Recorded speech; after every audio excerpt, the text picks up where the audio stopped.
یہ جو دوحہ مذاکرات ہوئے ہیں، آپ کو کتنی امید ہے کہ افغان طالبان اپنے معاہدے سے پھریں گے نہیں اور واقعی امن ہو جائے گا؟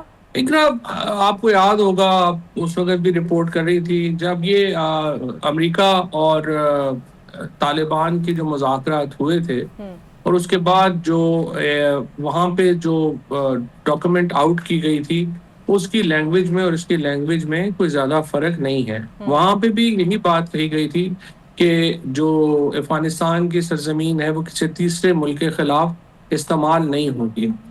اب دیکھیں، وہ کہتے ہیں نا جو اس کا ہے، جو کیک کا مزہ ہے وہ تو اس کو کھا کے ہی پتہ چلے گا. جو test of the pudding is in its eating. تو اب دیکھنا یہ ہے کہ یہ جو طالبان ہے وہ انہوں نے کہا ہے، تو اب اس کے اوپر کیسے عمل درآمد ہوگا. Imran Khan actually and even فضل الرحمان اور ایون ANP PTM، وہ لوگ جو پختونخوا میں رہتے ہیں، جو اسٹیک ہولڈر ہیں خیبر پختونخوا کے، وہ ایکچولی اس معاہدے سے زیادہ جو ایک ٹرائبل ایگریمنٹس ہیں وہ ان کی طرف جانا چاہتے ہیں. اور وہ بالکل وہ چاہتے ہیں کہ جہاں پہ فورس ضروری ہو فورس ضروری کی جائے، لیکن ultimately they want settlement through a larger jirgas. آپ نے ابھی بھی دیکھا ہوگا، سہیل آفریدی کہہ رہے ہیں کہ میں جرگہ بلا رہا ہوں. اب ایک چیز کی دیکھیے، اب میں ہوں، آپ ہوں، میجورٹی آف جو لوگ اس وقت ٹی وی پہ آ کے بات کر رہے ہیں، ایون دوحہ معاہدہ میں جو خواجہ آصف گئے ہیں، ہم سٹیک ہولڈر نہیں ہیں خیبر پختونخوا کے معاملات میں. اب جو وہاں پہ لوگ ہیں، مجھے نہیں سمجھ آئی. میں جو جانتا ہوں، بیرسٹر محمد علی سیف ہیں، یا محمد صادق صاحب ہیں، یا پھر ہمارے میجر عامر صاحب ہیں، یہ لوگ ہیں جو بہت ایکسپرٹ ہیں ان معاملات کے اوپر، افغانستان کے ایشوز کے اوپر. اب مجھے نہیں پتا، سچی بات ہے کہ ان لوگوں کو کیوں ان مذاکرات سے پہلے یا ان کی اوپینینز جو ہیں وہ لی جاتی ہیں، نہیں لی جاتی، ان سے کیا جو ہے وہ بات چیت ہوتی ہے، ہمیں پتہ نہیں ہے. اسمبلی تو ہمیں پتہ ہے کہ جو خیبر پختونخوا کی ہے وہ تو بالکل لا تعلق ہے. تو جو اصل اسٹیک ہولڈر ہے الٹیمیٹلی تو یہ بات وہ بتا سکتے ہیں ہمیں اور کر سکتے ہیں کہ how they take this agreement, they take it with a pinch of salt, یا وہ اس کو سمجھتے ہیں کہ یہ کمپریہنسو ہے. بٹ الٹیمیٹلی میرا یہ خیال ہے کہ it will be too early to say کہ یہ ایک بہت بڑی کامیابی ہوئی ہے، اور ٹو ارلی ٹو سے کہ یہ بڑی ناکامی ہوئی. تو سر، طالبان اگر چاہیں بھی اچھی نیت سے کہ وہ TTP کو قابو کریں یا پھر ان پہ روک لگائیں کہ بھئی آپ ہماری زمین کو استعمال نہ کریں پاکستان کے خلاف، انہیں کنٹرول کریں، تو TTP ان سے کنٹرول ہو جائے گی؟ اور اگر ہو جائے گی تو پھر TTP خود ان کے خلاف تو نہیں کھڑی ہو جائے گی، جو کہ اکثر ہم نے دیکھا بھی ہے کہ جس کو آپ پروان چڑھاتے ہیں وہ آپ ہی کے خلاف استعمال ہوتی ہے. یہی ایک میجر پرابلم ہے. ایک طرف تو دیکھیں نا، پاکستان تو یہ کہتا ہے کہ جی اگر آپ سے وہ کنٹرول نہیں ہوتے تو پھر آپ ہمیں خود اجازت دیں کہ ہم آپ کے علاقے میں آ کے کارروائی کر لیں، یا پھر آپ کنٹرول کریں. ایک تو یہ ہے. دوسرا جو ان کا ایک مدعا رہا ہے، جو انفارمڈ لوگ ہیں، جو افغان طالبان سے جن کی ملاقات بھی ہوتی ہے، یا جو ان کا پوائنٹ آف ویو بھی سمجھتے ہیں، کرتے ہیں، جو 2-3 نام جیسے میں نے آپ کے لیے بھی ان سے بات کریں، تو ان کا اصل میں جو پرابلم آتا ہے افغان طالبان کا وہ ہے کہ ان کی وہاں پہ لڑائی چل رہی ہے داعش کے ساتھ. ان کو ڈر یہ ہے کہ اگر ہم ان کو ایک حد سے زیادہ پش کریں تو یہ کہیں اب وہ اسلامک اسٹیٹ کے ساتھ اتحاد ہو گیا اور وہ ہمارے لڑ پڑے تو پھر ہم کیا کریں گے. So it's fairly a complex situation frankly. اور اس کا حل بہرحال دونوں ہی ہے. ہمیں یہ بھی نہیں کہ فورس بالکل استعمال نہیں کرنی، فورس بھی استعمال کرنی پڑے گی، اور اس کے ساتھ ایک بڑی کمپریہنسو قسم کی آپ کو بات چیت کا پروسیس بھی کرنا پڑے گا. بالکل صحیح.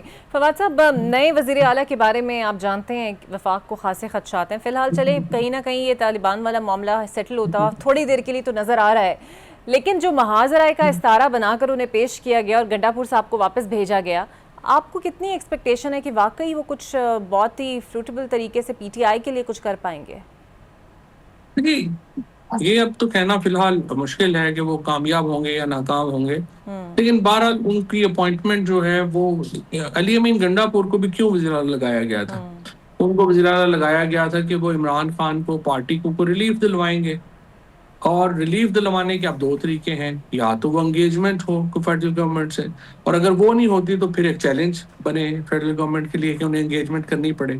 علی امین گنڈا پور 26 نومبر کے بعد جو ہیں وہ یہ دونوں کام نہیں کر سکے، جس سے وہ ایک ورکرز میں بھی بڑے ان پاپولر ہو گئے، اور عمران خان کی ایکسپیکٹیشنز پہ بھی پورے نہیں اترے تو ان کو جانا پڑا۔ اور میں نے 2-3 مہینے پہلے یہ کہہ دیا تھا کہ صرف معجزہ ہی ہوگا کہ علی امین جو ہے وہ کنٹینیو کریں اپنے آفس کے۔ اب دیکھیے سہیل آفریدی بھی سچی بات یہ ہے کہ انہوں نے وزیر اعلیٰ جو بنے ہیں وہ ایک پل صراط ہے جو انہیں کراس کرنا ہے۔ ایک طرف تو ورکرز کی ایکسپیکٹیشنز ہیں، پھر عمران خان کی ایکسپیکٹیشنز ہیں، اور پھر اس کے بعد ایک اسٹیبلشمنٹ اور حکومت سے تعلقات ہیں۔ سو یہ ایک بہت ہی آئی وڈ سے کہ ایک پریکیریس سچویشن ہے، ایک بہت ہی مشکل صورتحال ہے جس کا انہیں سامنا ہے۔ اب دیکھتے ہیں کہ وہ اس سے کیسے نبردآزما ہوتے ہیں۔ پی ٹی آئی کی اور عمران خان کی بہرحال خواہش اور سوچ یہی ہے کہ وہ ایک بڑا چیلنج کھڑا کر سکیں وفاقی حکومت کے لیے، تاکہ وہ ان کے سامنے جو ہے وہ گھٹنے ٹیکے اور ان کے ساتھ بات چیت پہ سر مجبور۔ لیکن ایک اور بڑا چیلنج ہے جو اندرونی پی ٹی آئی سے بھی انہیں ہے، جو گروپ بازی ہے، جس میں سلمان اکرم راجہ بھی ہیں، بیرسٹر گوہر بھی ہیں، اور یہ سارے لوگ جو ہیں، یہ ایسا تو نہیں ہو جائے گا کہ وہ پھر ہم 2 ٹیمز بھی ان میں دیکھیں گے، یا فی الحال یہ ایک ٹیم بن کے کھیلیں گے؟ یہ تو چیلنج تو ہے ہی۔ آپ دیکھیے کہ پی ٹی آئی کی ڈیسیجن میکنگ تو بہت ہی سطحی ہے۔ اگر آپ لیڈرشپ کے حوالے سے دیکھیں، آپ سے کچھ دن پہلے اگر آپ دیکھیں تو انہوں نے سیکٹری انفارمیشن جو ہے سلمان یہ وقاص شیخ، انہوں نے ٹویٹ کر دیا سعودی عرب کے اگینسٹ ایک بار پھر اس کو ڈیلیٹ کیا۔ اسی طرح سے آپ دیکھیں سلمان راجہ نے جو ٹویٹ ہے عمران خان کا، وہ مشال کہتی ہے کہ اس کو ایڈٹ کروا دیا، اس میں ایم پی ایس کو جو انہوں نے نکال کے صرف اپنا نام ڈال دیا۔ سو پی ٹی آئی کی لیڈرشپ تو اس کرائسس میں ہے، اور سچی بات یہ ہے کہ اتنے ایک امیچور اور اتنے سطحی لوگ جو ہیں وہ عمران خان نے چوز کیے ہیں پی ٹی آئی کو رن کرنے کے لیے، کہ وہ ان کی تو کوئی مدد کیا انہوں نے کرنی ہے، وہ اپنی مدد بھی خود کرنے کے قابل نہیں ہے۔ تو یس پی ٹی آئی کا کرائسس تو ہے ایک لیڈرشپ۔